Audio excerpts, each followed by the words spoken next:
खुलुमबाय गिबियावनो नोंथांमोनखौ आंनि चेनेलाव बरायनायजों लोगोसे गोजोन बेलासे समनि अननाय सिबिनाय आरो गाहाम हामलायनायखौ जासिहरबाय। दिनैनि बे भिडिअ'आ नोंथांमोननि गेजेराव मोननैसो गोनांथि खौरां लानानै फैदों। आसा खालामगोन भिडिअ'खौ जोबजासिम नायलांगोन। दिनैनि गिबि खौराङानो जादों बिश्वनाथ जिल्लानि सिङाव थानाय सदिया ओनसोलाव आसाम पुलिसआ स्रोत सुलुंनि गेजेरजों सिग्रोमनानै ट्राकजों लांनाय मा 21 मोसौफोरखौ बोखांनो हादों।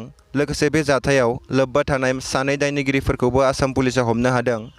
हमजानाय दायनिगिरिफोरा जाबाय आशिकी रेहमान आरो आबु आलम। खौरांनि बादिब्ला बिसोरो मोसौखौ ट्राकजों सिला फोथारनिफ्राय नगाव जिल्लासिम लांबाय थादोंमोन। दासान्दि जाबाय थानाय गिख्रंथाव बारहुंखाया सुबुंनि जिउ खहा खालामनायजों लोगोसे गोबां जेंना लाबोदों। थांनाय हरनि समाव गोब्राब बारहुंखा फैनायनि जाहोनाव गासै 200 बर' नखरफोरा सिलिंखार जालांदों। बाक्सा जिल्लानि भारत-भुटान सिमा दारगाव ओनसोलाव बारहुंखाया माखासे खहा लाबोदों। खौरांनिफ्राय मोनथिदों दि जानाय लोंनाय आरो थानायाव माखासे जेंनाफोरा सोमजिखांदों होनना फोरमायदों।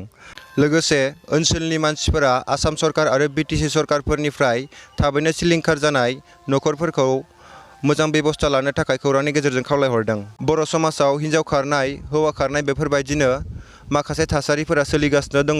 क'क्राझार जिल्लानि सिङाव थानाय ब्रह्मपारा गामिनि बिमल बसुमतारीनि नैथि हिन्जाव थामहिनबा बिसि गदाय सान्तिमा बसुमतारी आरो बिथांनि सासेल' नायल' फिसाजो बिउटि बसुमतारीया थांनाय गोबां समनिफ्रायनो गोमाना दङ।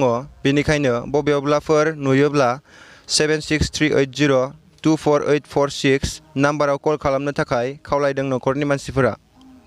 गाहाय मन्त्रि नरेन्द्र मदिआ दिनै जम्मुआव दावबायहैगोन आरो जम्मु सभानि फलि गामियाव हादोरनाङैनो पन्चायतफोरखौ जथुमा खुंनानै सोमोन्दो लाहैगोन।